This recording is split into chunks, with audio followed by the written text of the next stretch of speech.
I, of all people, would sit before you and say, I think that you can have a relationship of love and commitment and trust and understanding that doesn't need a marriage certificate associated with it.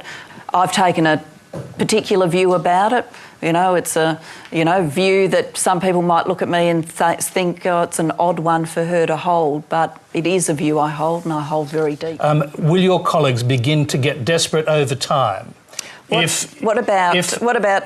If they appear to be headed for a Queensland-style whitewash. What about you and I set a commitment now to do Q&A during the 2013 election campaign? You can have that job and I'll have this job.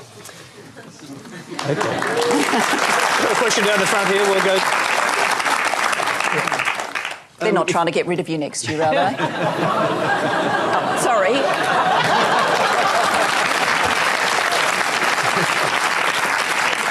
I read that you knit, and you were knitting for friends' babies. It was also mentioned your media advisor forbade photos of knitting.